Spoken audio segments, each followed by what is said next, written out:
8h50, retour sur le plateau de Yeewu Leen ñëpp a ngi fi Bijou Kia Alfie Maymouna les frères Guissé nous ont rejoints sànq ba tey ñu ngi woy seen woy parce que ñoom ñoo dàq woy ay woyu mbëggeel war ngeen ci am prix Nobel de love man dama foogoon Youssou Ndour lañ koy jox mais yéen tamit kenn demul ngeen des de. prix Nobel de love. waaw du fi dañ nag. parce que mooy base lépp quoi. parce que Siré. waaw Fama Ndeye ak kan. ak li ñu doon laajte sànq mooy lan ngeen wax ci woy bi maa gaaw a fàtte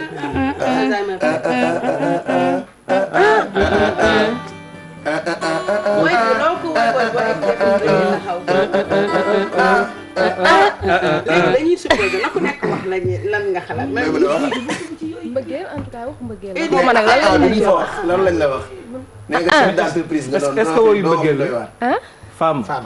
yaay ji lañ doon woy. rupture la. rupture la. ok. xam nga góor ñi. Bijou Guissé. Bijou Guissé allez merci en tout cas kontaan nañu ci ñi ngeen fajaroo ñëw seet si ñu parce que yéen ak sénégalais yéen a yam gëm ngeen ni Yeewu Leen c'est la plus grande émission télé ah waxuma matinale de mais télé laa wax. c'est une très bonne émission. est-ce que gëm ngeen loolu. mais non gëm nañ ko. da ngeen yeewu di ñu seetaan. dañuy yeewu di seetaan. bu ngeen yeewoo lan ngeen di yëg parce que man dama xoolaat replay yu émission bi ci chaîne TFM bu YouTube barki démb j'étais à ma douche.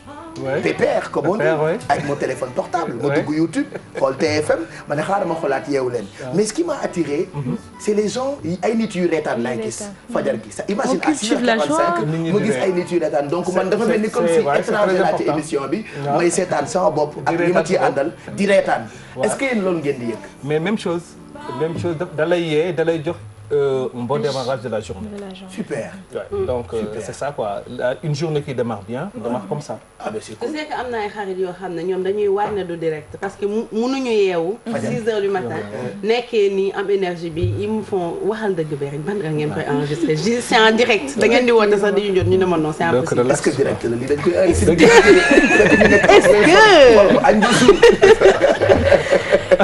allez donc dans quelques minutes dinañu wax seen actualité parce que yéen a ngi développé thème boo xamante ni séeréer jaamu tukulóor la ba noppi album di waaj a génn ak événement boo xamante ni yéen a ngi koy préparé Sorano on parlera de ça dans quelques minutes mais en attendant comme chaque lundi dañuy wax ci li ñu tuddee publicité mensongère mais mun a moo ñu ci gindi.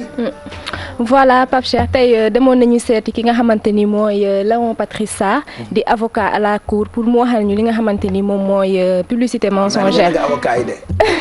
mais de bu la avocat takkee du ma bett. day tax kenn du ma tooñ. moo takk Maymuna du ma bett léegi bu dee mën naa la ko tuddee avocat diw maître diw ah tey ban maître ngay seeti Léon. waaw Léon Patrice Sarr Léon tey. avocat yi de. moom laay dem seeti parce que Pape Cheikh xam nga dañu tàmm di gis publicité yu bëri ay produits yu bëri yu ñuy publicité ak ay événements yu bëri yu ñuy publicité am ñoo xamante ni des fois dañ siy sentir ni que dañ leen a abusé am ñoo xamante ni dañ leen di jaay événement boo xamante ni réellement ça n'existe pas.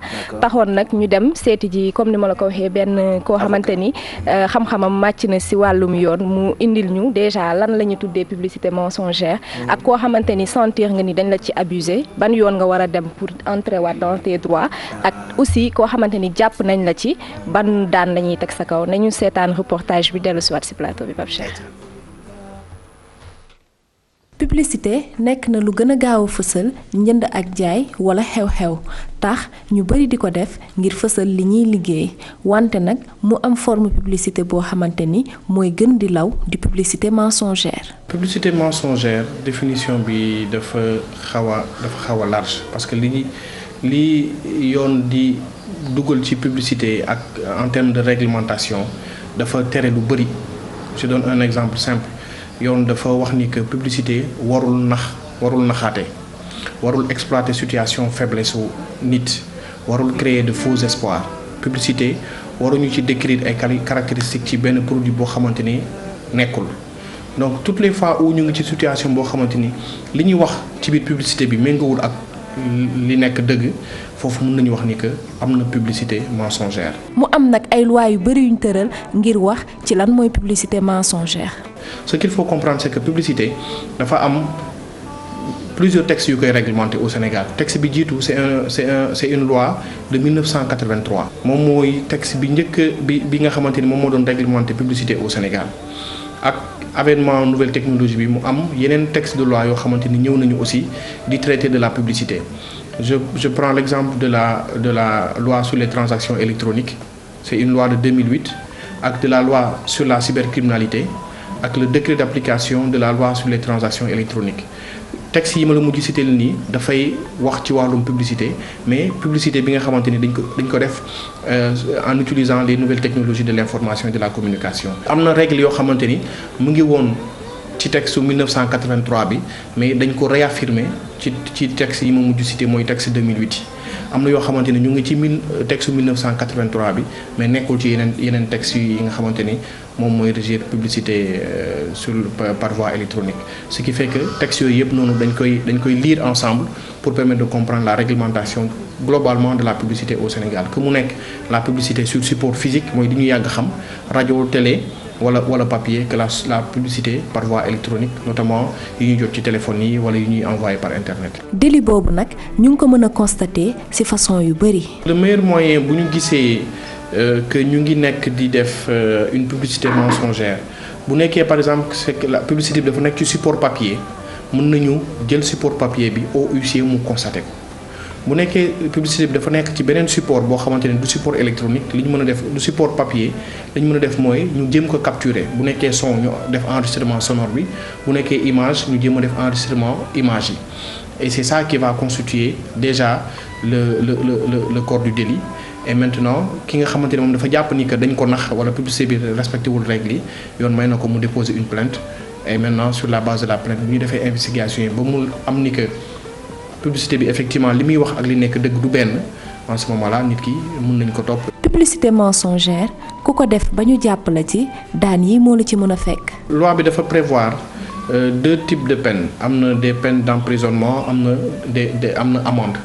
amende mooy dañ lay condamner nga fay benn somme d'argent wala mën nañ la aussi envoyer en prison yoon wax na ni aussi que ñaari peines yooyu noonu juge bi am na possibilité mu combiner leen boole leen condamner nit ki amende ak emprisonnement wala mu jël ci benn simplement.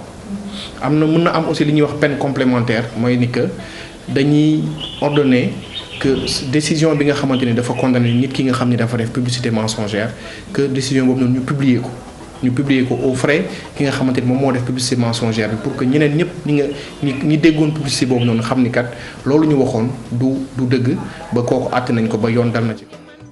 xanaa lii ñu wane publicité mensongère la waa ji dafa weng de xaw ma ni ñu ko filmé la wala fauteuil bi mu toog moo weng yow di jar ngaa porter plainte publicité mensongère nag bu dee ci porter plainte xanaa bi jëbbu su moom à vie lañ koy tëj.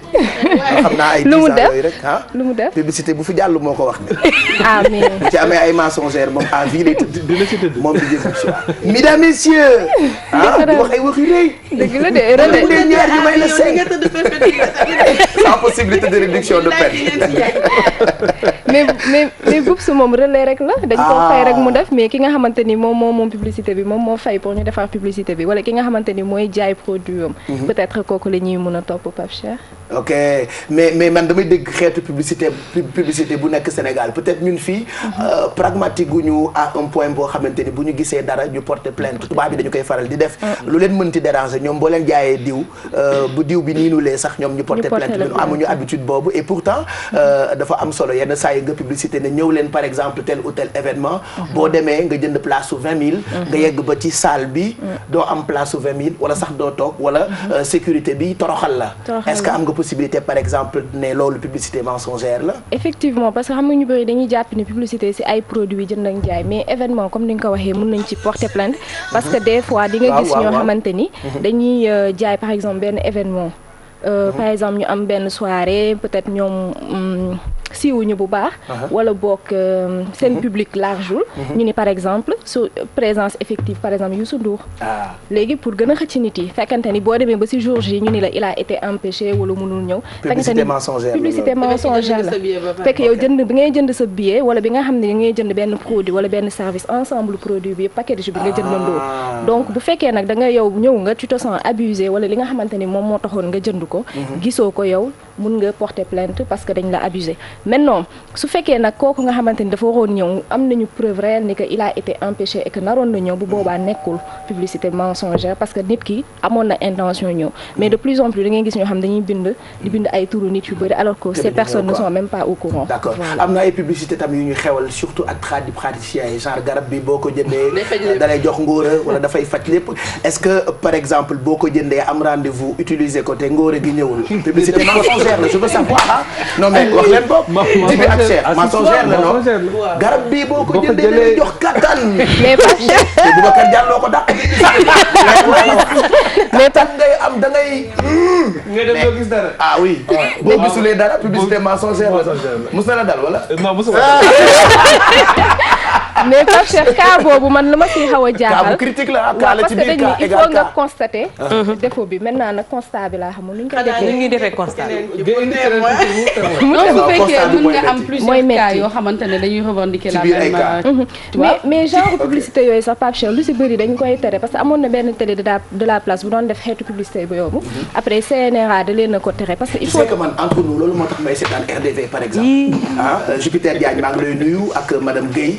loolu moo tax man j'adore c'est-à-dire bu ñu dee publicité mbir mi Ngor Keng je regarde mais Ngor Keng amatul parce que CNRA après daf ko tere ba nga xamante ni 31 janvier 2007 dañu arrêté publicité boobu parce que publicité warul choquer li nga xamante ni mooy say convictions religieuses ak philosophie ak li nga xam ne mooy éducation dëkk yaa aussi beneen bu bëgg foofu ngembal foofu man daal damaa bëgg RDV ma yeboo nga dàq ma TFM mais RDV laay seetaan man mais ngembal foofu defe naa couche bébé la couche bébé la loolu moom couche la amul mais xam nga ngembal foofu loo koy seetaan on adore ça hein mais quand même publicité mensongère ça existe. noo def mu def sa bopp. si daf lay def tour bi en fait. c'est des noms attractifs da lay tur bi mooy. parce que ñoom ils ont souvent loolu mooy jaay. loolu aussi non mën na def assez contre peu commun. publicité et puis on dit pas que ay publicité mensongère la de.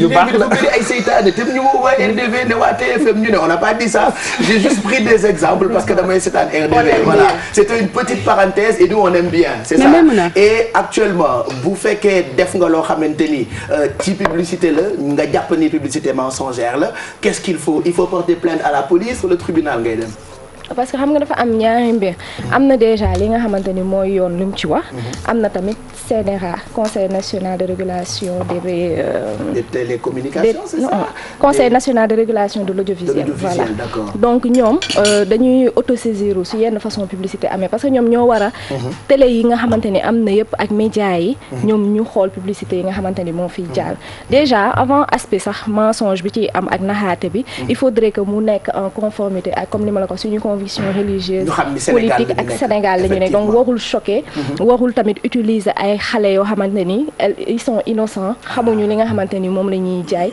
waruñu tamit jouer sur le sentiment des Sénégalais donc yooyu noonu yëpp dañ koy jël en compte est-ce que li ci loi wax la ci CNRA wax bokkul voilà parce que CNRA ñoom bu ñu autosaisir ñoom déjà mun nga am ay ñu baax ndeysaan mun nga am ay amende yoo xamante ni dafay jàpp 2 millions ba 10 millions ba pare mun nañ la suspendre tamit peut-être partiellement wala en totalité entre 1 à 3 mois wala sax ñu tere diffusion émission boobu su fekkee nag si wàllum yoon la bu boobaa boo fekkee ni que nit ki nga xamante ni moom dafa jënd benn produit liñ doon jaay ci produit bi gisu ko moom mun na dem porter plainte comme ni mu ko waxee bu fekkee si journal lañ defoon publicité da ngay jël huissier mu constaté ko nga yóbbu après yow nga expliquer les faits bu boobaa tamit mun nañ la fay xaalis mun nañ tamit ñu condamné personne bi nga xamante ni dafa def publicité mensongère boobu wala tam mun nañ boole ñaar yëpp amende ko condamné ko ba pare ñu ni ko na def publication à ses frais ci journal pour expliquer ni que li mu doon wax ci publicité boobu amul donc am na ñaari façon donc comme ni ma ko waxee dégg naa publicité garab buy faj sida tuberculose xureet ñambataan yëpp lay fajandoo ci benn garab rek bu ñu la ko jaayee. bon xam nga loolu mooy li nga xamante ni moom laa doon wax sànq parce que CNRA dafa am rôle boo xam ne daf ko rëj man personnellement am na yenn publicité bu ma ko gisee daf may choqué mooy comme ay yenn produits yoo xamante ni wala ay sëriñ wala genre yooyu xam nga parce que du ma xam lan la si yoon wax donc dafa am benn liggéey boo xam ne dañ ko war a et puis tam sénégalais xam nga dafa tàyyel dafay am loo xam ne du ko jaral nga ne jaralu ma yéeg ak wàcc wala genre yooyu li ma siy fay mais niñ la ko defee noonu lañ ko defee 100 personnes nañ lañ ko defee 1000 autres personnes donc il faut pas aussi nit yi di nangu nit yi di jaay si seen kaw di am li ñu bëgg parce que dëkk ku nekk da ngay def li la war waaye tamit ku nekk tam da ngay jël li nga xamante ne yow yaa ko moom et puis bu ñu fàtte ni ay sénégalais lañu Sénégal lañu nekk dafa am suñu ay am lu ñu gëm am luy doxal réew mi c'est-à-dire ci domaine bu nekk bu ñu fàtte ni Sénégal la ñu nekk quoi bu ci publicité. Pape Cheikh en fait man dama bëggoon juste apporter une précision surtout par rapport à la formation il y a beaucoup d'écoles de formation yoo xamante ne dañuy tijji fii et que en réalité amuñu accréditation c'est pas des écoles agréées donc c'est de la pub mensongère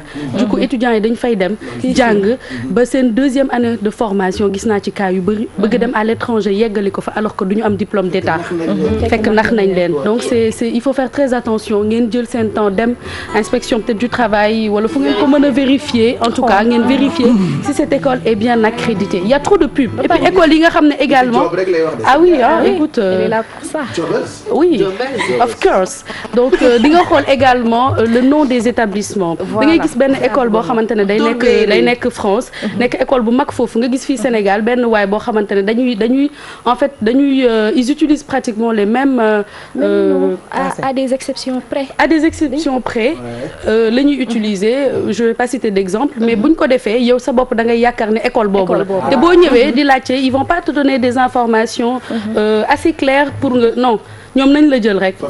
il faut faire attention. qui a rajouté juste par rapport ak étudiants yi dem jàngi à l'étranger même cas yi ñun dal nañu personnellement dañu yóbbu benn école boo xamante ne c'était pas reconnu par l'État. C'est-à-dire que ñun bi ñu bëggee changer école dem beneen université dañu ko xam bi ñu leen ko laajee xam nga lan la ñu tontu. L'école est homologuée. Ouh là là et ça arrive aussi beaucoup ci xale yi nga xamante ni ñoo jàngee Maroc. dañuy jàng Maroc ñëw ba fii ndekete école yooyu noonu. école yu ñu reconnaître après tu perds ton argent et ton temps. moo tax xam lan mooy publicité mensongère baax. surtout vérifier les informations il faut toujours vérifier. parce que tamit xam nga neexul sa yaay wala sa papa xamoon nu mu def ba fayal la 2 ans 3 ans de formation nga ñëw ñu ni la diplôme bi kenn reconnaître ko donc moo tax nit il faut aussi ñuy bàyyi di taayeel li nga xamante ne yaa ko moom yow am na kenn ku ma xam danaan man bu mu amoon milliard 2000 bi maa ko moom daf may jaral xeex ba naaw donc ku nekk tamit li nga xam ne yaa ko moom danga koy jëlal sa bopp Pape Cheikh. Voilà merci beaucoup Maïmouna loolee am na solo ci wàllu xam-xam ñu ngi la ciy gërëm tu restes avec nous on va un peu parler ak Djiby ak Cheikh alors frère Guissé ku ne xam ne ni ñoom dañu àndandoo ak génération yu bëri tey jii bu ñu tollee ci février di waaje célébrer Saint-Valentin ñoom ñoo gën a placé pour ñëw gunge ñu parce que lu ñu mës a way ci mbëggeel donte ñu ngi way yeneen i way lu ñu way ci mbëggeel rek dëgg la alors ñu bàyyi leen ngeen nuyoo ak sénégalais yi nga xamante ni ñoo ngi ñuy seetaan tey ci fajar gi Djiby ñu ngi lay nuyu. waaw di la fay di la ziar. Sëriñ Pape. waaw waaye yaay suñu sëriñ. jërëjëf di nuyu sénégalais yëpp waaw di leen ñaanal daal jàmm ju bari daal. waaw Cheikh. waaw sant yàlla bu baax. ak kontaan ci émission bi. d'accord alors sànq maa ngi koy wax ni yéen li ñu leen di gis léegi bitim réew moo ëpp lu ñu leen di gis Sénégal ngeen nekk à cheval diggante Sénégal ak bitim réew c'est-à-dire dëkk yu bëri yu ma dem man gis naa leen fa ay Hollande Allemagne dëkk yu mag yooyu nga xamante ni tubaab yi ñooy ñëw ci seen ay spectacle qu'est-ce qui explique ouverture bi nga xamante ni moo nekk ci Frère Guissé. waaw musique bu ñu yaatal la rek. musique bi ñu ubbi la ni nga ko waxee en ouverture. donc on a essayé de mettre une musique boo xam ne ku nekk di nga ci gis sa bopp. un peu soft ak yooyu de temps en temps mu xaw a yëngatu mais beaucoup plus d'ouverture pour vraiment la personne ait le temps d'écouter dégg la ñuy wax jël mélodie yi une musique à consommer. alors production bi comme dañuy wax ak man ci nopp bi. nee nañu li ma wax léegi mooy publicité mensongère est-ce que maa fekkee seen ay soirée mais Pape mais un je jour raconte l'histoire. waaw tukki naa ak ñoom ba tàyyi. waaw am na seen ay bagages yoo xamante ni sax maa leen koy yóbbu. ah raconter l'histoire. Pape un jour je me rappelle on était en Hollande là. effectivement ñu naan ñu pas waaw am na waaw sa benn xarit. laayee la woon concert bi après war a dem beneen ville bu ñuy wax Tilburg. Tilburg daan xam ngeen dëkkee. côté Leiden. mu ngi noonu foofu la tour de la haie nekk. non mais franchement. dem ville bu ñuy wax Tilburg. voilà benn festival bu ñuy wax festival mondial d'ailleurs ci li ngay wax les tournées à l'étranger. festival boobu dañoo amoon ak ñoom benn contrat boo xam ne. dans le Benelux diggante Belgique Luxembourg ak Hollande. ñu produire fa ay CD yoo xam ne jaay nañ ko foofu pendant longtemps. benn album ak Léonie Jansen maa ngi koy dégg léegi ñu koy teg. benn chanteuse hollandaise boo xam ne invité nañ leen fii au Sénégal.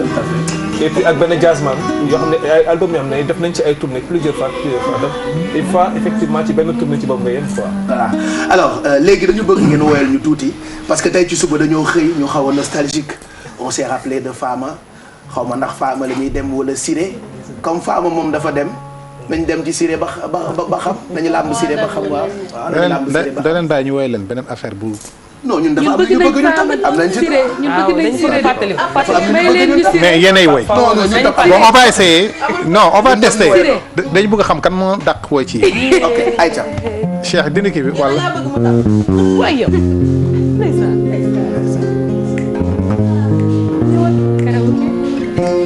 ñun ñooy waa kër Julien Siga Suga.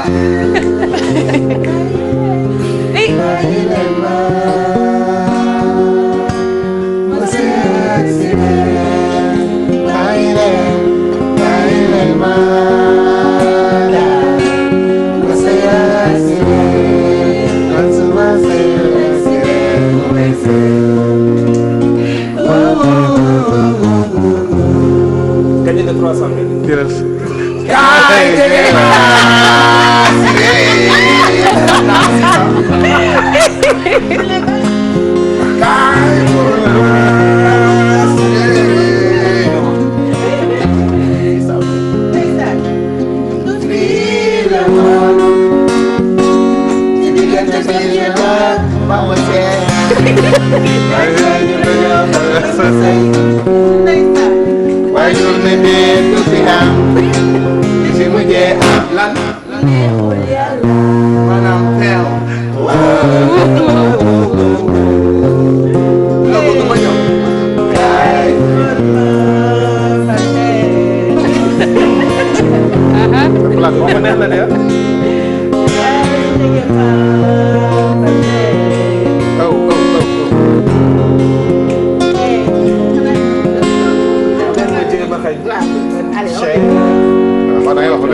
ban Cheikh Cheikh la wala du la jéem a Pape Cheikh. non Pape Cheikh bi ci xaj. Pape Cheikh.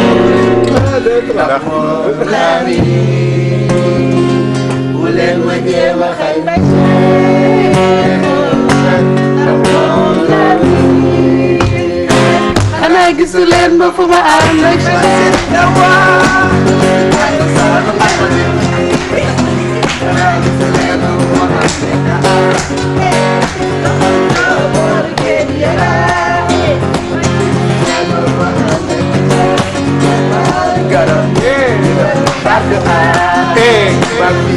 mooy waaw waaw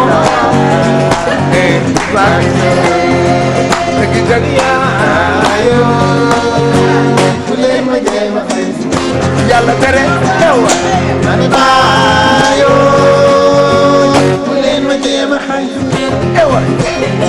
man xamuma keneen ku dul Siré nag Siré tamit xamul keneen ku dul man buñ ma ko mayul ma mayul dinaa xaru wala lan maa ma yéen ko daw ak moom bëggee du yaraa xanaa gisu leen ma fu ma ànd fan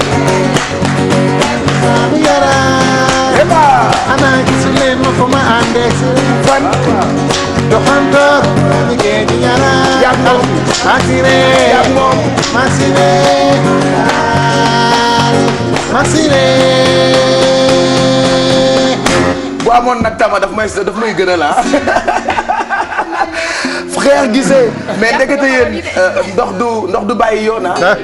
fi frère Guissé ne woon ba tey ma nga fa de man lii jaaxal na ma lool mais li jaaxal gaañu mooy lu tax joué tu leen lu bëri Sénégal. bon loolu du problème quoi. ñu ngi ci ay club de jazz. ñu ngi beaucoup plus nag ci ay concerts yoo xam ne daanaka doom pub parce que ay souvent dîner de gala organisation yoo xam ne c'est privé. en club de jazz de temps en temps. mais effectivement beaucoup plus en tournée. franchement léegi nag depuis quelque temps. dañoo décidé dellu si waat tuuti. xoolaat public bi. préparer affaire yoo xam ne même ci rythme boo xam ne dañ ko adapté ci rythme sénégalais.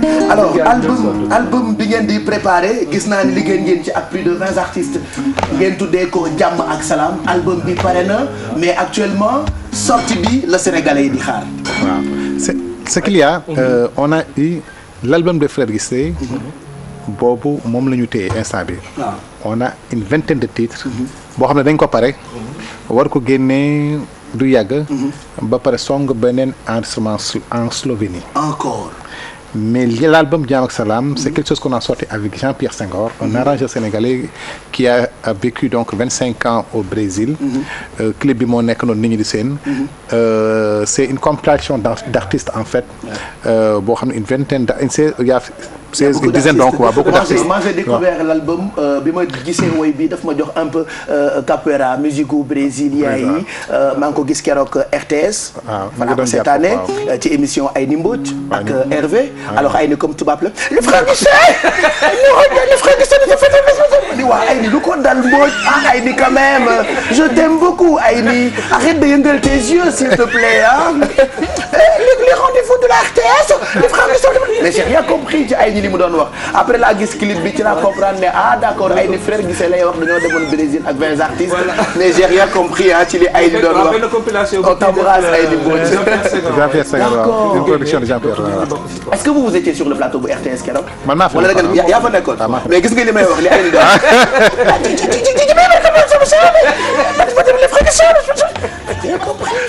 après ma yokkaat sama télé tuuti. gis ñu teg vidéo bi ma ne d'accord Ayni frère Guissé la invité d'accord alors Brésil pourquoi. Brésil ouverture la rek parce que depuis quelque temps aussi ñoom dañoo commencé di bàyyi seen xel ci musique africaine parce que ñu ngi soog a commencé gëm ni aussi que seen origine effectivement en Afrique ils sont vraiment africains du brésilien ni africain ni mais fi lañ jógee dem foofu donc ñuy gën a bàyyi xel ci biir benn ouverture la boo xam ne donc ñu yem ci def ay collaboration foofu def fa ay festival yoo xam ne gars yi bëgg musique bi ñu ne duñu yem si ñëw jox leen suñu musique dañuy ñëw jël suñu musique jox voilà dafa am concept boo xamante ni pour Sénégal la doon tey na nga bitim réew dóor ay Slovénie ay album liggéey ak ay brésiliens boole ci beaucoup d'artistes mais concept séeréer jaamu tukuleur concept la buy ñëw fileeg ay bis ca théâtre Sorano est-ce que mën ngeen ñu ko expliquer. waaw suñu jaam yi la ñu bëgg sargal la ñu wax quand même waaw. xam nga séeréer moom comme ni ñu ko waxee rek xam nga ñun ñooy seen lépp. fu ñu topp fu ñu dem nañu topp ñu. loolu am na. alors comme dañoo def benn morceau boo xam ne dañ ko doon foowee rek génne ko. mu def benn tilt quoi nit ñi fu ñu romb séeréer yaa ngi ñuy poñe di ñu tee. benn bés bu garaaw la def alors ñu ne bon nañu yeggali jëf ji. ok dañuy yeggali jëf ji au mois en début avril. la ñu bëgg yeggali mbir mi.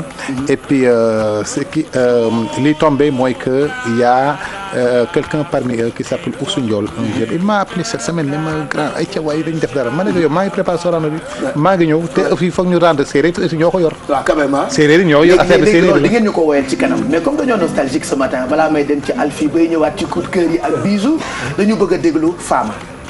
waaw mais grawul comme woy la bu ñuy fàttali lu bëri ça rappelle beaucoup de souvenirs ah c'est vrai que frère Guissé ni ngeen ñu bercé ba léegi ngeen ne fi ça fait toujours plaisir kon ñu déglu Fama.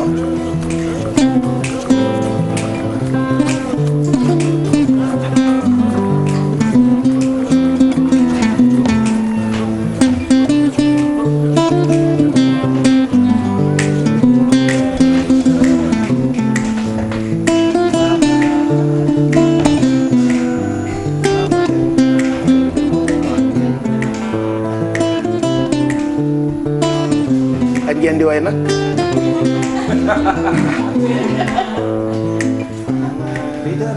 doonulee dara amul lu mu gisul amul lu mu dajul Fama xool si yàlla doon muñal borom këram ba mu toogee mënatu ko mu dem ma ni Fama dem na Fama dem na Fama dem na kër ga mu ne woon wet na d'accord waaw kër ga mu demoon wet na ma ne bisu ñëw na bisu ñëw na bisu ñëw na bi la ñu ñëw ga neex na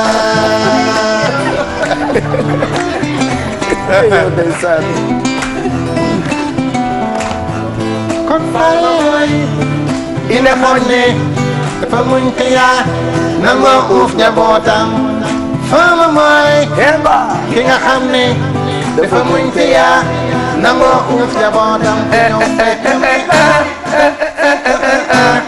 si fekk muy baax dem hey vous dites quoi dafa muñ ko yaa nangoo uuf njabootam Fama mooy ki nga xam ne dafa muñ ko yaa nangoo uuf njabootam ku ñëw fekk muy baax dem fekk muy baax del si fekk muy baax dem ba ko mbaax kon Fama dafa baax bravo est-ce que vous êtes content en tout cas ñun kontaan nañu ca fajar ba tey ñu ngi leen di bégal ñu ngi nuyu nag suñu xarit Doudou Ndiaye Mbengue dafa war a ñëw suba moom tamit yeewu leen xalamal ñu daanaan la maa ngi koy gis ci fajar gi tey mu naan ma barki Serigne Babacar si suba dëkk bi dina yëngu ma ne ko kon ñu ngi lay xaar suba comme ça nga woyal ñu c'est ça non ñu ngi koy man dama woyal naan jalaala ñëw man dama ko gis léegi de ana Doudou Ndiaye Mbengue man dama foogoon ne publicité la indi Doudou indi ma publicité kaay waay kaay Amary Takko ma Ndiaye ñëwal kay ñëwal kaay ñu soobandoo ko rek ñëwal kon ñëwal kay ñëwal ndaanaan la de ndaanaan baa ngi moo woyoon caat way la mu penda maajoor way na lu ne moom Doudou Ndiaye Mbengue laata muy toog ñu jàll ci Alfie parce que Alfie nag daf ñoo war a toggal bu ko defee frère gisee mën a mus ngeen mos loxo Alfie tey dinañ ko mos. tey di ngeen mos loxo Alfie. waaw d'accord ayca le temps ñuy mos loxo Alfie on vous montre Sophia mi ñu àndal beurre bi ci vitamine yu bëri yi regardez. Sophia la ñu àndal moo ñuy gunge fajar gu jot ci yeewu leen bi ak Alfie dañu bëgg ngeen mos loxoom tey nag da nga ñuy indil clafoutis. waaw Pape Cheikh mooy lan. clafoutis Pape Cheikh gâteau la rek. mooy gâteau bi ñëwee ba tey yu garaaw nga ñuy indil ci télé bi Alfie vraiment tu exagères. bëgg ngeen kontaan rek Pape Cheikh. xam nga bonheur moom boo ko amee da nga koy partagé. waaw yow tamit boo ñu daanatee nga bàyyi ñu waaye daan ñu di ñu kaj di ñu tifli. non dama bëgg ñu partagé bonheur bi Pape Cheikh. d'accord ok nga xeetu neex yi boo ko amee. da ngay bëgg di ko séddale. d'accord clafoutis. donc clafoutis Pape Cheikh. gâteau la. à la base. boo xamante ne dafay ànd ak cerise. maanaam dañuy jël ay cerise def ko ci moule. donc muur ko ak benn pâte boo xam ne à base de farine la ak nen ak lu ñuy faral di gis. mais bon puisque nekkuñu ci période cerise. moo tax ñu personnaliser ko def ko ak ananas. def ci tamit tuuti coco. maanaam lait de coco. ak coco bu ñu râpé Pape Cheikh. bon d'accord je vous explique lu Alfie di reetaan xalamkat bi Doudou Ndiaye Mbengue àndal dafa ñëw bëgg a toog ci sama place kaay ma wax la kaay ma expliquer la cib ndaanaan baa ngi Jibi Gise mii Jibi Gise mii ñun dañoo judd fekk ko muy xalam man su ma la gisaan ci clipu waykat yi ñoom Fatou Guewel ak Doudou Ndiaye Mbengue damay bàyyi àddina léegi moom xam naa miinul émission bi mu soo ko seetaan dooy teel a yeewu nga dangay guddee ci xalam mais chaise bi sama chaise la damay tere ku fi toog kaay moon la fooy toog kaay tonton Jibi yaa ngi may tooñ tooñu ma la di gise maabo fii ngay toogee voilà mat na léegi dama leen di expliquer télévision Futurs Médias mooy sœur télévision boo xamante ni ku ñu fi invité ñi fi liggéey ñoo lay jëw ñoo lay kukkali ñoo lay indil ay sew-sew yooyu nag daf may naqari directeur de programme bu télé bi Bouba Ndour la tudd moo dàq kukkali invité et c'est pas bien parce que kër day am njiit ñun mënuñu di déconner buuba di déconner c'est trop c'est-à-dire boo réewee ba tiit sax ndekk bu buuba daanu na yooyu rafetul man télé yu ma jaar yëpp Alaaji Njaay sañoo reetaan ci télém Bougane Gueye Dany sañoo reetaan ci télém fan laa jaaraat sax fàttina Babacar Diagne RTS sañoo ree ci télém mais Bouba wax dëgg yàlla nag tu gères mal tes agents c'est trop bon en tout cas li ñu bëgg rek mooy ngeen cultiver la joie. Djibi Guissé moo indi xalam tey Doudou Ndiaye Mbengue ngi toog ak waa frère Guissé donc ñu ngi doon expliquer clafoutis wooyu Djibi père Djibi Guissé bi ëpp la loolu tamit lu muy toog Guissé ba 6 déggul wolof lu leer laa la déggul wolof pël Fuuta nga déggul wolof lañ ko jóg 6 bi maa ko moom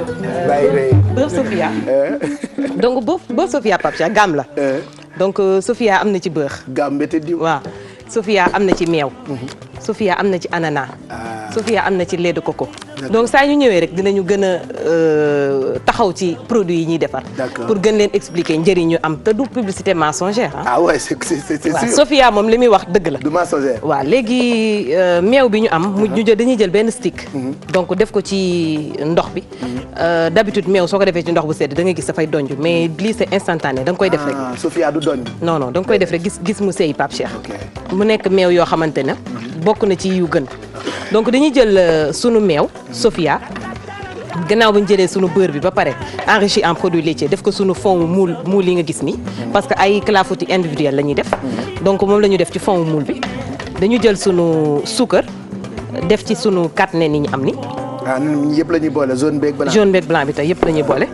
donc mélanger ko mu nekk sunu base bi nga xamante ne moom mooy ñëw couvrir sunu ananas ak coco yi ñu am Pape Cheikh donc ñu yëngal donc fii am nañ fi coco maanaam noix de coco boo xam ne dañ ko xaw a saaf tuuti ci poêle bi ci casserole bi donc ko tiital waaw dañ ko xaw a tiital tuuti donc dañuy jël def ko ci biir mélange bi jël sunu farine def ci donc continuer yëngal suñu paree pâte bi ñu am bu ñu ko yëngalee ba doñ yëpp dañ waaw pâte bi dafa war a xaw a léger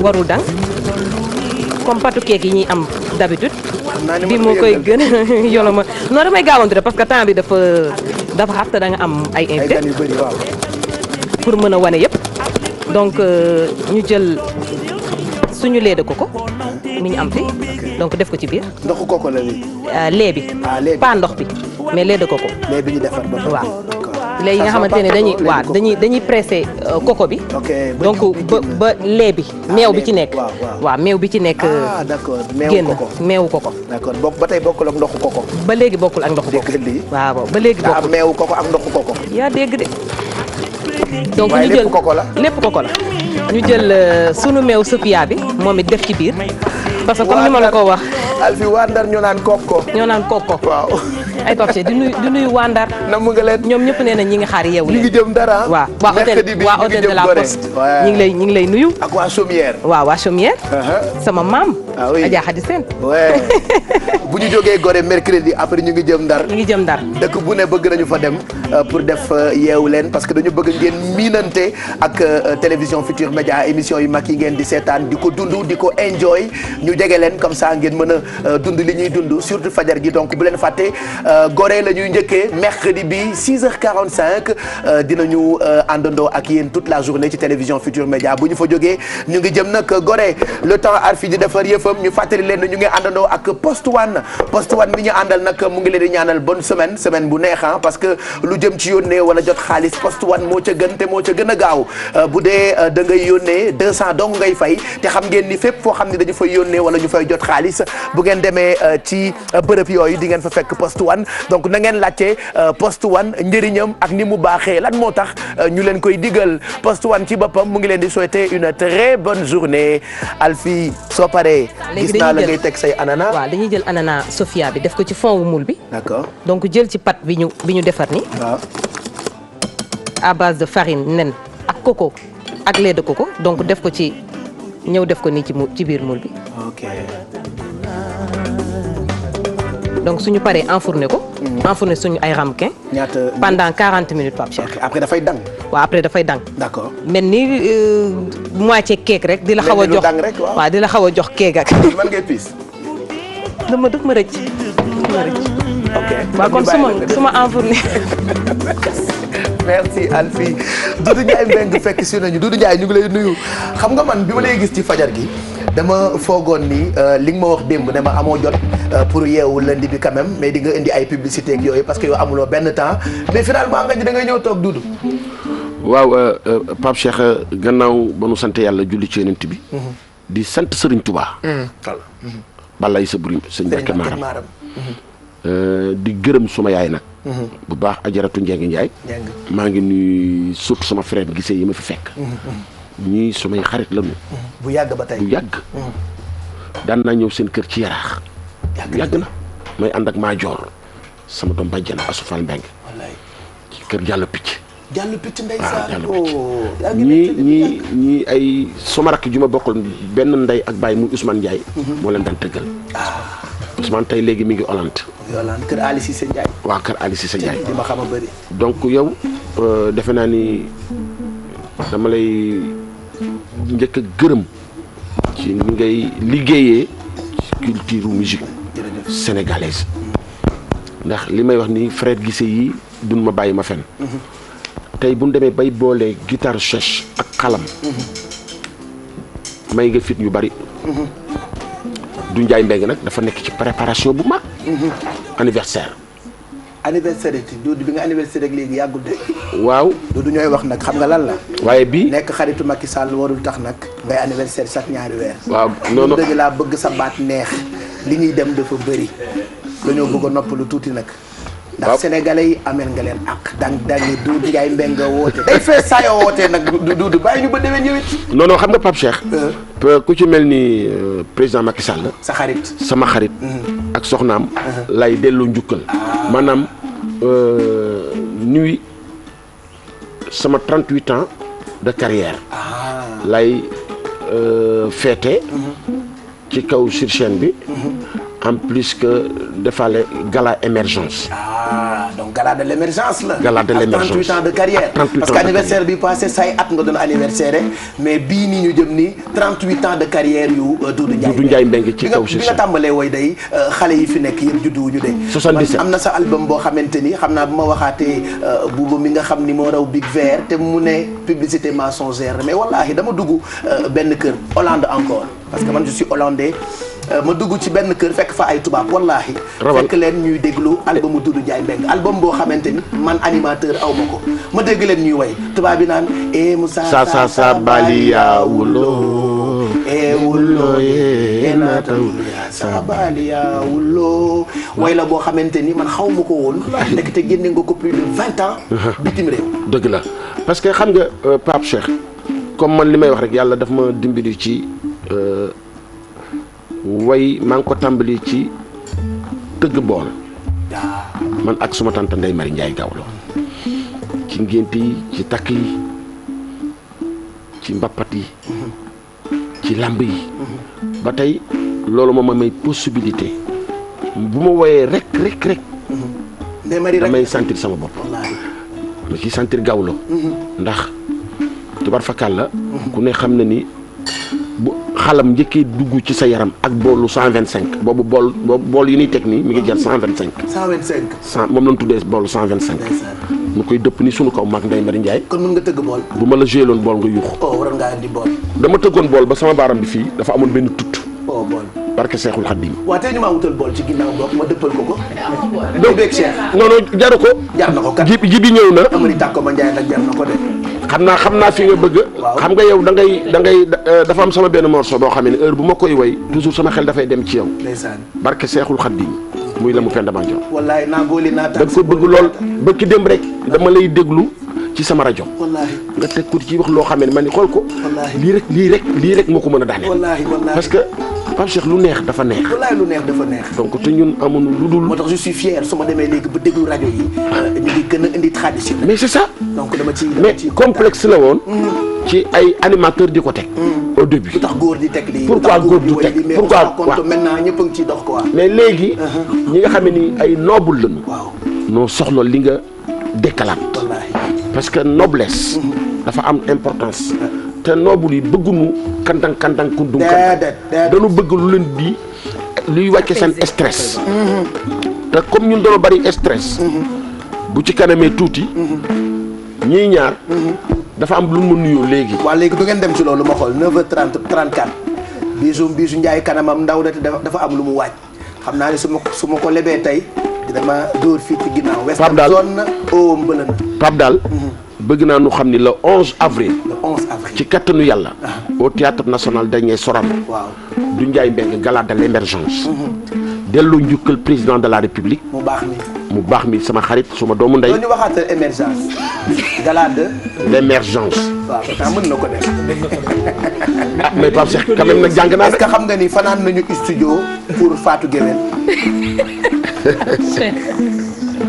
fanaan nañu studio pour Fatou Guewel. lu tax xam nga lu mu waroon wax. protocole de Maputo. Fatou Guewel mu protocole de Maputo rek ñun daal ñu ngi dugg studio Papis Konaté 3 heures ci ngoon. waaw ñu nga fa génn le lendemain ay boori 7 heures ci suba. Fatou Guewel mënul wax protocole de Maputo. waroon na ko dugal ca way ba. waaye dañoo mujj a enregistré protocole. protocole mujj gi Maputo bi nag moo nekkoon. Fatou Guewel dafa réew mooy mu indil ma ay problème indil ma seytaan. ah say ñaar la dama sama ram. barke Serigne Bamba dama sama.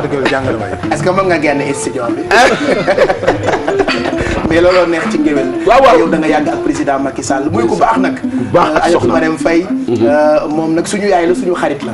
ba pare Pape. li ma ci gën a yéem. mooy dafay jigéen ju mën góor. waaw barke Mouhamad. sottam ak fay dënnam rek. jigéen la joo xamee ni. boo demee gis ni muy def ci palais bi rek nga xam ni kii yàlla yéex nañu koo andil. wallaay ndeysaan ma ngay cuuraay palais ba. ba pare tubaar fakal la képp ku fay garde nekk fa. xiifatoo mar. yow première dame. Adja lañ koy woowee. Adja moom muy nduggi marché. mais day dem marché. loolu war naa neex de. day toog mu génn pale rek. bu la toggalee pay laa nga yuuxu. dugg Kermel. mas na laa invité pay la. bu la togg saa yi ma fay dem waxtaan. bàyyil kenn ak biiru jëkkëram de. da ngay wax rek. barke Seexul Xadiim. non. nit la koo xamee ni sëy moo ko gënal lu mu am. moo tax président Macky Sall nee na ginnaaw yàlla maree ma ko dooleel. ah mais moom la parce que tey bi ñëpp dawee. moom rek moo daan toog takk ndiggam. wallaay bu ñuy dem mooy togg laax yi. wallaay mooy def beñe yi. wallaay di def mburu faas yi. wallaay di ñu jox ñuy lekk. wallaay ba tey yàlla lii mu andi ko tey Marème Faye Sall. borom mi di pii. yàlla na ko yàlla bàyyi jëkkëram. yàlla lafal ko cat. amiin guddi gi daal. tuddee ma ko kenn ku dul président lay delloo njukkal. le 11 avril. ak soxnaam Marème Faye Sall. ci kattanu yàlla. APR yëpp nag. ki ñuy wax Ndeye Marème Badiane bu baax bi. nee na mi ngi woote réunion bu mag pour femme APR yëpp. xam naa ne ku yéex du am place. ku baax waaw bu ci invité nag sama rakk yi. dinañ ñëw kay. man maa yore micro central. ah non yow boobaa théâtre Sorano parce que bëgg naa su ma gisee nee na Fatoumata Tall PCA bu LONASE wax ko lu baax. sama jigéen. waaw ba pare président nee na bii pa. waaw mooy dagg gâteau bi. billahi kon maa nga fa. bii pa bu ko daggee ba pare. libéré naa ko. mu dem pour nit ñi mën a feccee ko. ayca léegi dañ lay bàyyi nga woowal ñu ak frère Guissé ndax ñoom ñoo ñu seet si tey ci suba gi. acca kii nag mooy Fandoy Jaaxle. waaw kii Fandoy Jaaxle Alfi. morceau bii di ñëw. Fandoy Jaaxle.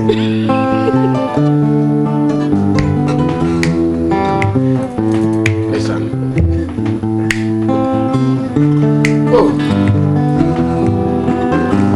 billaay xoolal ni may wéy suma màggee ca kër ga dencul ndey baay di jaaxle woon naa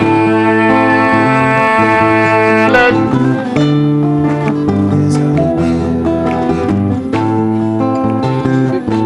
laajut bu jigéen maa. waaw. Doudou Ndiaye Mbengue ngay woy. frère Guissé billaay xoolal ni may wéy Fandoy ca kër ga laajut ma jigéen maa sama am la woon naa.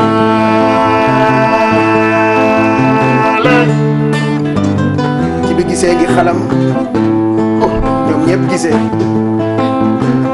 Doudou Ndiaye Mbengue mooy woy lépp rek ci ngéwél demal ci Fat Ndoy may xool lajuf ma yëg ma Biram Samba Faali Mbaay naarum yëngu salaat bala naa sama mag yi dencu ndey bàyyi di jaaxle. ajaratu Fat Ndoy yaayu Tike Njaay sama waaji yaayu Tike Njaay yaayu Mbay Jaag yaayu Roqaya Jabaay yaayu mama sama mag yi dencu sama ndey sama baay jaaxle. ajaratu Fat Ndoy mën naa ko jaawaleeg Alfi ndax loxo ba kudd ci noir moo ci daf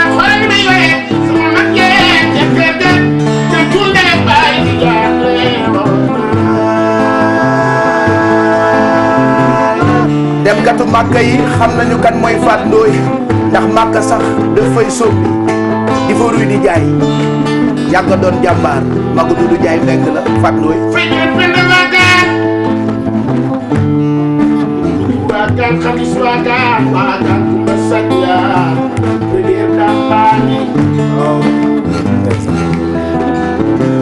moo tax xool may waye suma maggee ñetteer gan na julde rek baay di jaaxle woon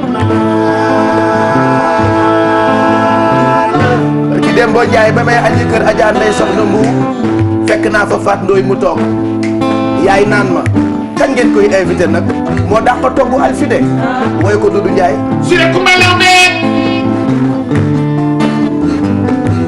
Kumba Lawbe Ablay Dara Mbaar Bakar maa ñoon ma jëmaya si daw ma coloon na sama yaay ñi Ndey Soxna Mbu Sidi Binta maamam dooroobe la jaayul ngor wurus lay bannoo door lay walle uyul foofu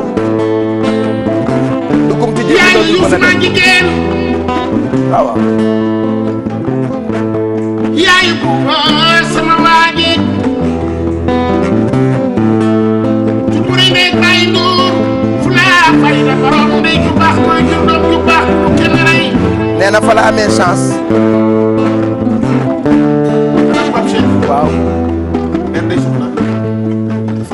maa ci xam dara déggoo li ma wax léegi si rek Kumba Lawbe tamit ñun amuñu ku dul Fat Ndoye wallaahi Fat Ndoye mooy suma taawu yaay war fa kàlla mat ko sëkk bu ma ayee kër ga di sama yaay dama ko jox ayam xam nga doom buy jox sa yaay ay wallaahi doy na waat ma fa ayee Fat Ndoye lépp lay teg macha allah yal na yàlla guddal xam nga damay wax léegi nii ci moom dinañ foog ñi damay tooñ ay brochette takkusaan fu ma ko namee seeti Fat Ndoye mais xam naa loolu toujours ma ñëw min ma Pape Cheikh laa defaral bool sama yaay fekk na ko màkk ak mu dem doy na waar sama gars yi nag invité naa leen. bravo le 11 avril merci Doudou Ndiaye Mbengue kontaan nañu on va enchaîner directement ak coup de cœur yu Bijou alors ratatati rek dégg naa ñëw na génn na. ñëw na Pape Cheikh mais voyage bi moom tout le temps dañ koy commencer à l'étranger États-Unis la ñuy commencer ak benn son boo xamante ne en 2009 la génnoon No Hair Jordan Sparks ak Chris Brown way bi pourquoi ñu jël ko paroles yi parce que parfois da ngay bàyyanteeg nit ngeen toog ku ci nekk sa coin di souffrir comme ñoom ni ñu koy waxee ci biir way bi nooyi sax buñ ko defee du egg parce que ki ñu bëgganteel moo leen manqué. billahi daw na yaram. seetaan Hey, ngelaw amul. It's me. Call me when you can. Tell me how I'm supposed to breathe with no air. It's how I feel whenever you ain't there. It's no air, no air. Got me out here in the water so deep. Tell me how you gon' be without me. If you ain't here, I just can't breathe. It's no air, no air. No air, air. Oh, no air, air. No, no air. I walk, I ran, I jumped, I flew right off the ground to flow to you. There's no gravity to hold me down for real. de man sax xam naa ko man mi xamul yi. ñëpp Pape Cheikh 95 millions de vues. depuis 2009 ak léegi te li ci gën a touché mooy clip bi kañ lay génn lan lay wax clip bi ça parle d'amour Pape Cheikh. mais amour boo xamante ne ku góor ki dafa def ba sonn. xale bu jigéen bi di ratatati rek. tànnakatu daal ay caarax lay mujjee. yeah au regard. benn samedi lañ ko posté déjà 8000 vues. waaw c'est un carton. kon tànnakatu daal. ay caarax lay mujjee. ratatati rek on regarde.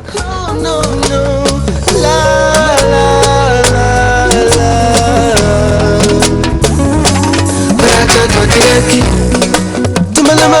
Ratatatirek, ratatatirek, ratatatirek. Oh boy, ratatatirek, ratatatirek.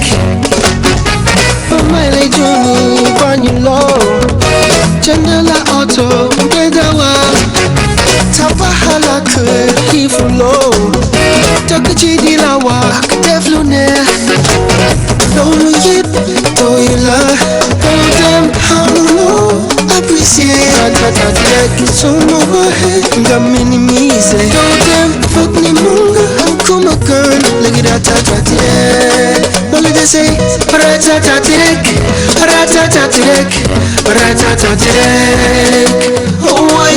Ratatatirek, ratatatirek. ratatatirek, ratatatirek.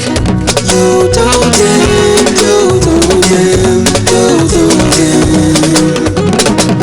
You told him, I told him, you told him.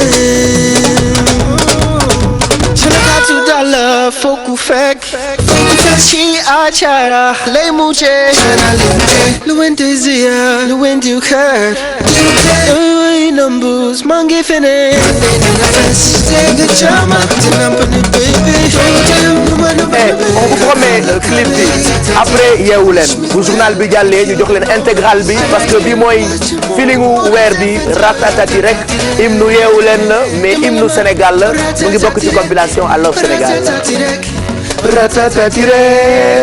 leen sonnal daal may leen ko bii rek dem sa yoon parce que léegi xam nañu loolu mooy ratatati Pape Cheikh coup de cœur yi fii lay yem mais avant ma lay delloo parole bi damay souhaiter juste joyeux anniversaire à sama turando Khady Ndiaye de la part de son mari Maha Konaté qui lui dit joyeux anniversaire avec tout son amour. Voilà di ci nuyu tam suñu xarit ci nga xam ne ñu ngi ñuy seetaan fu ne on souhaite un bon anniversaire à Safi Maïga c'est de la part de Chérif Dia journaliste fii ci télévision Futur Média Chérif kan mooy Safi Maïga yow ëppal nga léegi de. ñu ngi koy souhaiter un bon anniversaire et puis nuyu Efat Ndiaye Efat Saint-Valentin baa ngi ñëw de donc ñu ngi lay fóon bu baax on n'oublie pas notre ami Pape Seck ak doomam Papis ñoom ñu ngi nekk Marseille chaque jour dañ ñuy seetaan ñu ngi ciy kontaan di nuyu itam suñu xarit yooyu nga xamante ni ñu ngi àndandoo ak ñun ca fajar ba tey bokk na ci Dabassar yaayu Baye Cheikh moom mu ngi nekk dëkk bu ñu naan Nantes yaayu Cheikh yi mu ngi ñu fay seetaan ñu ngi koy nuyu fàttewuñu Marie Kabou elle est en France ñu ngi nuyu itam Lalla Benzeloun di nuyu itam suñu xarit Babacar Niang moom tam mu ngi France fàttewuñu Nabou Camara ak doomam Mam Sala ak famille yu Koumba Diop ñoom ñu ngi nekk France États-Unis ñu ngi ñuy seetaan Atlanta Mam Soxnolo ak personnel restaurant bi nekk foofu ca Atlanta ñu ngi leen di nuyu bu baax fàttewuñu nag suñu yaay Adja Paté Samb moom tamit mu ngi àndandoo ak ñun di nuyu itam suñu beneen yaay boo xamee ni doomi Kadija la ñu koy wooyee parce que il paraît que meeru naar la donc ñu ngi koy nuyu bu baax di ko ziar ak njabootam yëpp ñu ngi leen di souhaiter une très bonne journée alors frère Guissé ñu ngi jëm nag ci concept boobu ngeen tuddee séeréer jaamu tukuleur actuellement xam naa ni xamaguñu date bi waaye ñu ngi préparer dem def lancement wu album bi génn ca Théâtre National Daniel Sorano le 2 voilà le 2 bu soobee yàlla Sorano lan le frère Guissé fas yéene jox Sénégal le 2 ca Sorano. waaw musique bu bees rek. bu ñu nee musique bu bees mooy lu nit ñi déggagul. et puis conceptu séeréer jaamu tukulóor bi on a une chance au Sénégal wax nañ ko waxati ko mais c'est vraiment une chance. ay xeet yu jokkoo di waxtaan di ree di ci waxante seen soxla. mooy kalante. lépp si jàmm kalante dafa neex. nga am sa kal di ko tooñ. moom it di lay mu lay tooñ. day indi benn base de jàmm boo xam ne macha allah dafa am Sénégal ñuy ñaan jàmm jooju sax. donc lépp loo xam ne dafay suuxat jàmm jooju dañ ciy dem. musicalement ñi ci koy def ko en politique ñi koy def ko en religion ñi koy def ko en leneen. mais ñun puisque ci musique bi la ñu féetee effectivement si la ñu taxaw. génne titre bi d'abord vidéo mu ngi daw depuis quelque temps et puis merci pour la télé parce que ça passe très souvent. ah oui fii mooy TFM. am na ñu doon laajte ndax di ngeen jouer le 14 mais finalement dañu àcc yëpp. dëxëñ ko pour jouer ko le 2. le 2 nag fële nga xamee ni moo di Sorano 2 avril la. donc le 2 ñu joxante rendez-vous théâtre Sorano léegi nag comme woy bi wër na àddina ak vidéo bi dañu bàyyi ngeen woyal ñu ko en live.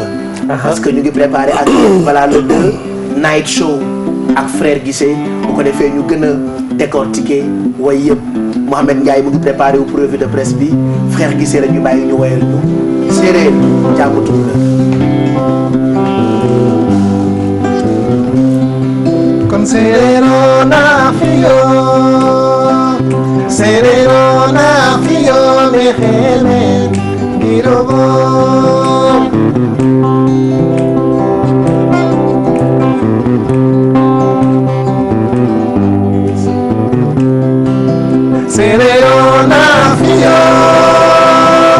Sereno na fiyo me eme girobo Usu Ndiol ak Simon Sène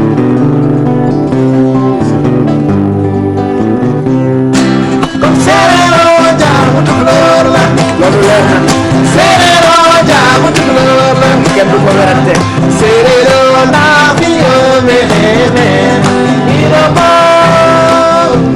jàmm mi ci TFM may buuram dama lool serero jaamu tukulóor la serero jaamu tukulóor la loolu am na serero na fiyoome xeeme ina ko Père Assane Ndong séeréer may buuram ewa sunu Sénégal li ko tax a neex moo di fi daal ñëpp mbokk lañu boo dulee pulaar bi laal nga séeréer boo laalee séeréer laal nga joolaa xoolal séeréer balaa muy kontaan mu gis buuram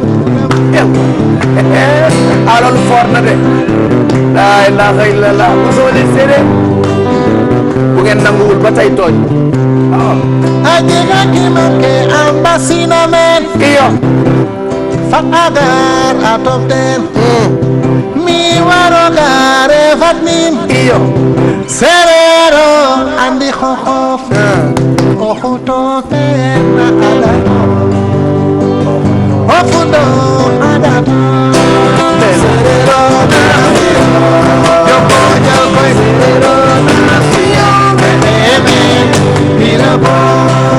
Kinopa, temjaro andel serero, temjaro andel Kinopa, temjaro andel serero, temjaro andel Kinopa, temjaro buge serero, temjaro buge serero na fiyo meheme irama Neza serero na fiyo meheme irama nga jàpp na mbilim na mbilim jàpp na mbilim jàpp na mbilim jàpp na mbilim Père Assane jógal mbilim jàpp jógal mbilim dëgg na ci mbilim jàpp na mbilim dama de jóg téléphone awoya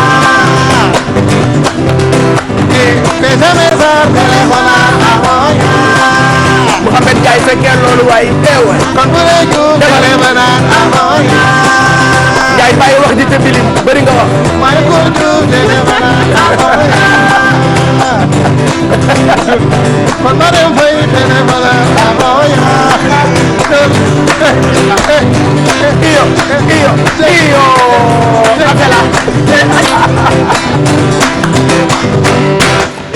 merci frère Guissé Mamadou Mohamed Ndiaye. Mara Faye la ko tuddee nag bii. moom waaw mais invité d'honneur. première dame. waaw première dame. waaw mooy invité d'honneur le 2 avril. yaay nee na ñeneen yaay seen invité nag. voilà il faut mu ñëw. man maa leen yow lañ koy jox mu ñëw jeex na. dina ñëw te dina ko fekk séeréer. am na ay dukkat yu garaaw. wallaahi ak ko mën mbilim dégg naa ko mën a mbilim la jaar ndeysaan. merci frère Guissé séeréer mooy jaamu tukulóor séeréer yi nangu wu ñu de mais loolu moo am nag lu yàlla dogal da ngay nangu rek. waaw boo nangoo rek sa xol du jeex te doo jaaxle parce que Père Assane ci ginnaaw xam naa ne su ma génnee dina xëcc samay nopp quoi dafa neex ah Mohamed naka mu sant di daw nii rek gëj nga gis waa frère Guissé de ñoom ba ñu wayee Fama laa abonné da ngay wax rek barke Serigne Touba boobu xale nga woon de waaw mais teewul ma abonné temps yooyu ñu ngi woon RTS waaw ñu ngi woon RTS foo fanaan man xaw ma de parce que bët yi sori na de lu ci sa yoon Serigne ci lal nga fanaan tey loo koy waxee nii Pape sa bët yi sori na trop yaa ngi mel ne ko fanaanee taxawal léegi dama bëgg nga laaj tonton Mac fan laa fanaan biig ah man yow laa laaj xam nga waa ji bi mu demee seeti xale bi dafa dugg def comme man di doser di sim yére yi par benn naan west fooy fanaan tey naan ko tubéy fooy fanaan yenn saa yi nga dem ci koo xam ni sa xol day sedd ba booy dugg si da ngay doser voilà démb nag loolu laa def moo tax xam naa ma xëy nege mais démb bi may dugg si ci kër gi kër ndaw si bu ci nekk par benn laa ko simmi west ba ma sol dama ko simmi ne ko west fooy fanaan tey dama la mu ne ma kër ndaw si naan ko casquette fooy fanaan t-shirt fooy fanaan tey naan ko cravate fooy fanaan tey naan ceinture sànni fooy fanaan tey tekki ndombo simmi jaaree par benn jaaroo fooy fanaan tey lam te man xam nga ay caq laay takk nag du ma takk lam bari nga ci te démb takk naa juróomi caq par benn lay simmi premier caq jaara fooy fanaan tey ndaw su ne ma kaay fanaan nag te bàyyi wax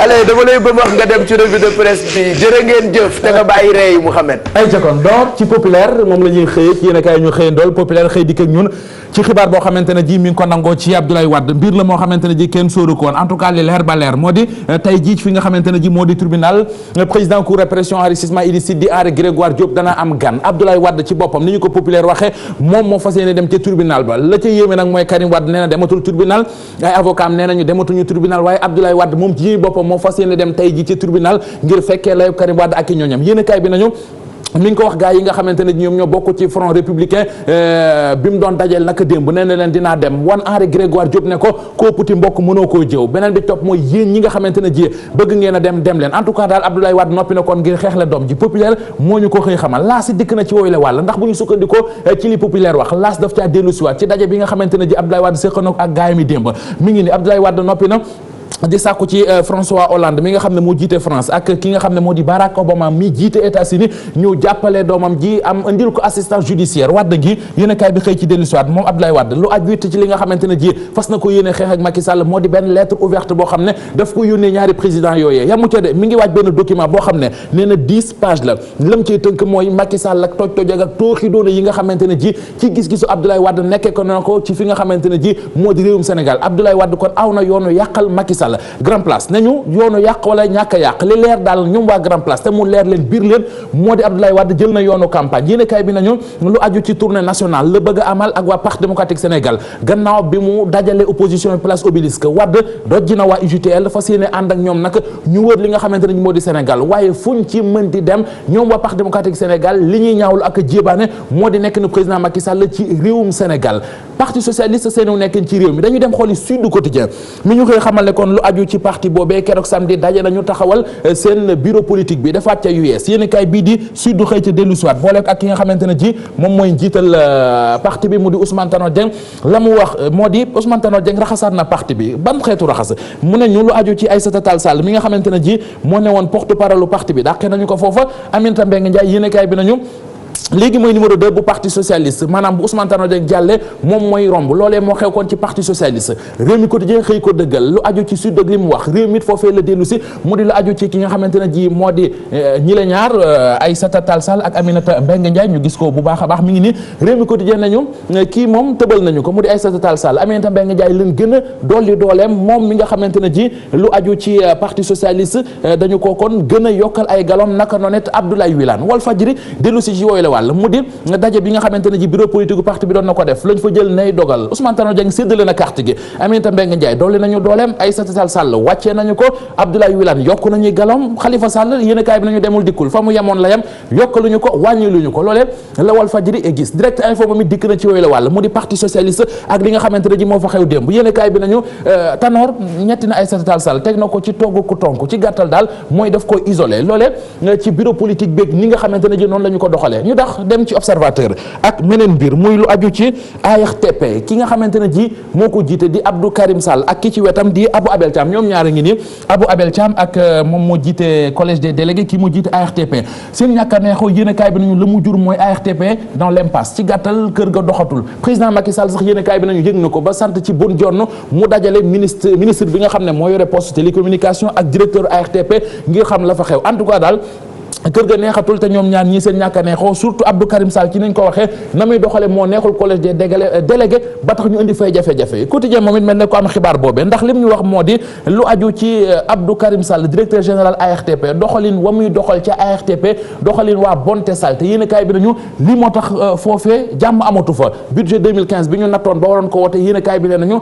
dañu koo bloqué ñu bloqué moom li mbir libération fa laa jëm nañ ànd xoolandoo lu aju ci journal bi nga xamante ne ji moo di libération ak it lim ñu andil mu di service des mines bi nga xamante ne ji daanaka daal tas na daal fi mu ne secret amatu fa ndax ay permis de conduire yu ñuy jaay juróom-benn fukki permis yoo xam ne jaay nañ ko ci benn semaine 70 000 jàpp 80 000 la ñu koy jaayee waa sûreté section recherche nag yéen a kaay bi nañu jot nañoo jàpp ñaari nit ngir ay njublang laas fa laa jëm beneen mbir soxal wàllu njublang ak ku ñu koy topp yéen a kaay bi xëy di ko ñun ci lii mi ngoog kii Serigne Aramine Mbacke la Serigne Aramine Mbacke bu Dangote laas nañu am na seen ndaw suñuy woowee Oumy Thiam femme des affaires la moo ko plainte ndax nee na waa ji daf ko tiriande 549 millions ndax daf ne ko woon dama am ay bateau yu suukar yu muy war a génne boo ci jàppee bénéfice bi 600 millions la dañu koy bokk soxna si ne ma koy jox ba mu mat 549 millions fa mu mujjee ak moom mooy su ma koy wax sax du ma ci dégg wax ju ma neex li may wax moo di fu la neex demal du mujj fenn président Macky Sall su ma xarit la ñooy añandoo Marième Faye Sall fondation bi mu di servir le Sénégal man Serigne Aramine Mbacke maay ki koy financé ci gàttal kon perte nga sa xaalis laas nañu yëf yi ma nga ci loxoy procureur de la République Pape. yow gisagoo dara segam ay weer ngay takk di luux-luuxi boo bàyyiwul wax ju rëy ak liir yu rëy di nga katarak léegi. ñu ngi lay gërëm bu baax Mamadou Mouhamed Ndiaye revue de presse bi mën ngeen ko am replay ci suñu site bi gfm.sn wala ci chaîne bu TFM YouTube ñu ngi jeexal nag yeewu leen 10h jot na ba tegal juste quelques minutes normal tey dañoo commencé ak beaucoup de retard ñu ngi ciy jéggalu suba dañuy dellu si waat 6h45 xanaa fàttali rek ni mercredi prochain ñu ngi Gorée en direct fa la ñuy defee yeewu leen bi ci fajar gi ci île boobu nga xam ne ni dafa fees dell ak histoire kon yeewu leen dafay dellu Gorée Doudou Ndiaye Mbengue ñu ngi lay gërëm kon rendez-vous bi ak yow le 11 avril la di soirée de l'émergence. incha allah kontaan nañu nuyul ñu Abo Mbaye nag sama xarit la. waaw alaaj Pape Cheikh. Abo Mbaye suma rakk ju baax jaa ngi ne toog. baax waaw jóge ba Italie. ñëw dara andiwu ko lu dul anniversaire bi. wallaahi. suma ménagère nga ne toog. Alpha Seyni Tall. Jibi Gise Maabo. xam nga ni Pape Cheikh bu ci yàlla andee. anniversaire bi bëri na ay surprise trop te buñ ci yàlla yóbboo incha allah di ngeen xam li ñu wax bu baax bu soobee yàlla di gërëm nag xale yu baax yi ma fi fekk si te nu am maanaa lool di gërëm bu baax mi nga xamee ni Boubacar vraiment Boubacar Ndour di ko gërëm bu baax di gërëm waa TFM di la gërëm di la wax rek ni la la mu pend maa jot wax dañ koy leb rek ba nañ ko leb rek waaw comme 10h jot na comme 10h jot na ba beneen voilà parce que di nga dellu si avant le 11 waaw non dañuy ñëw foog ñu jàkkaarloo def xawaare voilà dinaa la invité ndaanaan di wax rek waa APR lii dellu njukkal président la seen guddi la gala de l'émergence voilà en plus que ñu xam ni suma 38 ans de musique jërëjëf moom lay fête merci beaucoup allez Djibi ak Cheikh Guissé frère Guissé yëpp ñu ngi leen di jox rendez-vous aussi le 2 avril ca théâtre Sorano ci présentation album bu bees bi kontaan nañu merci Djibi jërë ngeen jëf merci Cheikh ñu ko Doudou waxee xale yaa ngi ñu ngi leen di ziar voilà mu ngoog merci beaucoup Kia ba suba inshallah bijou ba suba yow itam bu soobee yàlla Alfie sunu yëf pare na on va déguster tout à fait Pape Cheikh et bonne dégustation. merci Djibi Guissé ñu ngi lay gërëm bu baax borom xalam gi gërëm am tamit tonton Mac ak équipe de production bi ñu àndaloon ki ko jiite di Bouba Ndour dañ leen di bàyyi léegi nii ak Fatima Ba Diakhaté ci journal bi en français maa ngi leen di jox rendez-vous 11h pile ci Radio Futur Média bu ko defee ñu àggali bis bi on vous souhaite une très bonne journée Yeewu Leen revient demain dès 6h45 bonne journée.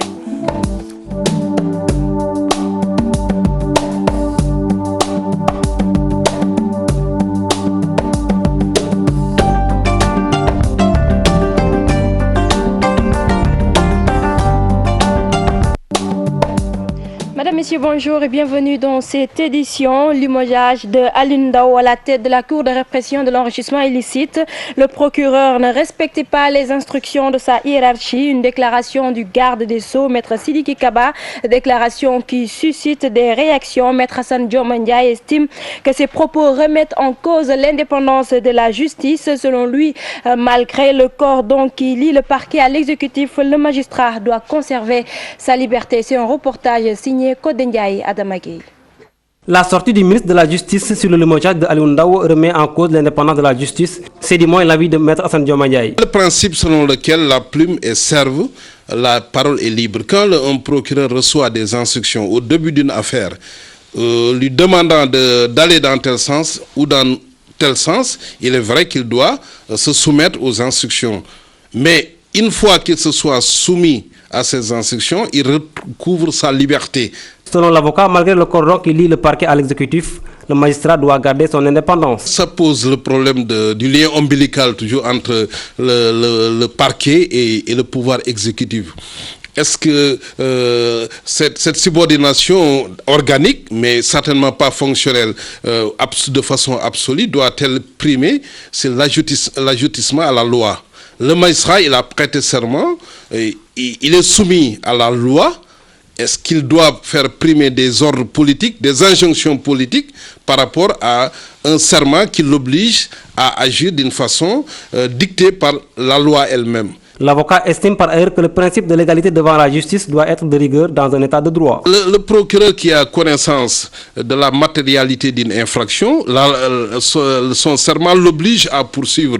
Il ne gère pas des questions d'opportunité politique. Il ne gère pas des questions d'une justice parcimonieuse, d'une justice à deux vitesses ou d'une justice qui viserait certains et qui ne viserait pas d'autres. Ça relève de l'ordre politique. Et justement, c'est là où il y a problème. Hassan Diomaye estime que cette sortie conforte la thèse selon laquelle la traque des biens mal acquis revêt un caractère politique. Codé Ndiaye, merci. Nouvelle composition du bureau politique du Parti socialiste. Aïssata Tall Sall, la grande absente de l'instance de décision du parti. Une nouvelle configuration qui ne surprend guère Serigne Saliou Gueye, le journaliste politique. Selon lui, Ousmane Tanor Dieng a mis à ses côtés ses hommes pour mieux contrôler le parti. Aminata Mbaresso. Le Parti socialiste installe son nouveau bureau politique, un bureau politique avec une absence de taille. Aïssata Tall Sall, Serigne Saliou Gueye, journaliste politique, décrypte la nouvelle composition de l'instance de décision du Parti socialiste. Autre nouveauté aussi, c'est la promotion d'Aminata Mbengue Ndiaye comme secrétaire général adjointe d'Ousmane Tanor Dieng, bien sûr. Donc, d'un point de vue protocolaire, c'est elle qui devient la numéro 2 du parti. On veut nous faire croire qu'il s'agit tout simplement d'un principe de la parité qui a été respecté. Bon, là, je crois que c'est tout simplement essayer quand même de leurrer les gens. Mais on sait que réellement, c'est pour avoir une mainmise sur le bureau politique que quand même Tanor a essayé de placer ses hommes. Abdoulaye Wilane remplace Aïssata Tall Sall. Il devient porte-parole du Parti socialiste, une suite logique des confrontations au sein de ce parti. On nous a dit que Aïssata Tall Sall va bénéficier d'un poste, mais ce qui est sûr et certain, c'est que Aïssata Tall Sall ne sera pas membre de ce bureau-là. Parce que elle ne peut pas occuper un poste aussi prestigieux que le poste de porte-parole du parti et se retrouver quand même avec des postes de seconde zone. Et selon toujours le journaliste, cet écartement permettra à l'édile de Podor de mieux conserver sa liberté de ton. On va davantage accroître en tout cas la distance qu'il y a entre Ousmane Tanor Dieng et Aïssata Tall Sall. Et là aussi, je crois, ça permettra à Aïssata Tall Sall d'avoir plus les coups de franche pour pouvoir bien s'exprimer sur en tout cas les activités du parti. Le nouveau bureau politique du Parti socialiste compte plus de 100 membres, une massification qui se fera sans Aïssata Tall Sall, un élément clé de cette formation politique, ce qui ne sera également pas sans conséquence pour l'avenir de ce parti politique. Litige foncier à Ouakam, des habitants de ce quartier très remontés contre le Jaraaf Youssou Ndoye. Ils l'accusent de brader leurs terres. Il a fallu l'intervention de la gendarmerie pour disperser la foule. Salimata Osek, Thierno Laurent Mendy. Encore un problème foncier à Ouakam. Le Jaraaf est accusé de brader des terrains. Les notables du quartier déclarent être prêts à en découdre. Aujourd'hui, tout Ouakam s'est levé pour dire non à Youssou Ndoye. Youssou Ndoye, on a tout fait vraiment pour avoir une cohésion dans le village. Mais malheureusement, il a signé devant huissier qu'il ne peut plus rien faire tout seul. On a signé avec les Jaraaf pour dire que toutes les actions foncières et financières seront menées conjointement et obligatoirement par ces Jaraaf-là. Mais malheureusement, aujourd'hui, on a constaté qu'il est tout seul à s'enrichir impunément sur notre dos. Et c'est ça que le Ouakam n'accepte plus. Une réunion d'urgence a été organisée avec un des Jaraaf. Ce dernier, très amer, a averti le gouvernement. On interpelle le président Macky Sall et la justice pour qu'enfin, aujourd'hui, ces gens-là se réveillent. Nous, on est fatigués. Chacun a des préoccupations. Tous les vieux sont là. Les notables sont là. Aujourd'hui, ce sont les notables qui disent non. Selon ces Ouakamois, ce problème ne date pas d'aujourd'hui. Ils ne vont plus se laisser faire. Les gens sont allés à Tiawan au niveau du Gamou. Il en a profité pour morceler, pour faire des bornages sur ce terrain-là qu'il avait déjà vendu. Il a pris l'argent des gens. Il a pris beaucoup d'argent en avance Et aujourd'hui, il est acculé. Tous les protocoles qu'il a signés avec les gens, aujourd'hui, ces protocoles-là, il ne peut plus les respecter.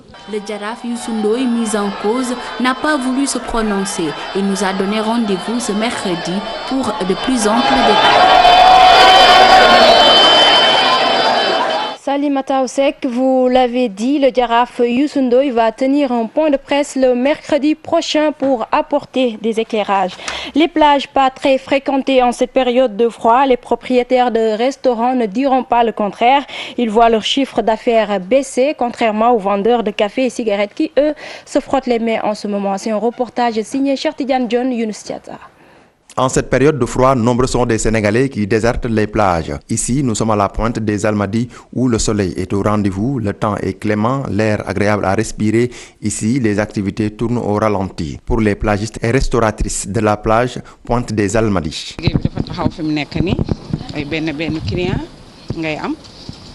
Parfois, nous devons emporter, surtout la nuit, les gens ne fréquentent pas trop parce qu'il fait trop froid à la plage.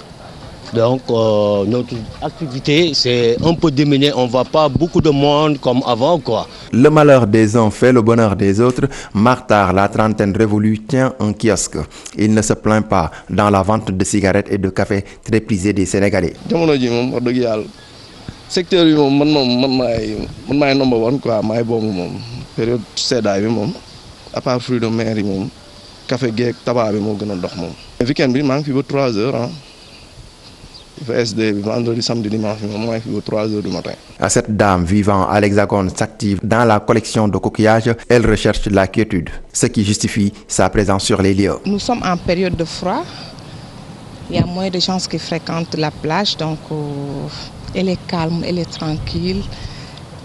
Voilà, tu peux venir ici, réfléchir, je sais pas, faire ce que tu veux, ramasser les coquillages, comme je suis en train de faire maintenant. L'apparition du soleil en cette période de froid a incité des visiteurs à revenir à la plage qui l'ont désertée depuis quelque temps. Cheikh Tidiane John, merci. Et puis en sport, la Côte d'Ivoire a remporté la 30e édition de la Coupe d'Afrique des Nations devant l'équipe du Ghana. Un match pas du tout facile. Après 90 minutes de jeu, les deux équipes sont allées en prolongation, puis au tir au but. Et enfin, les éléphants se sont imposés 9-8. Signature de contrat entre le groupe Futur Média et Luc Nicolaï & Co.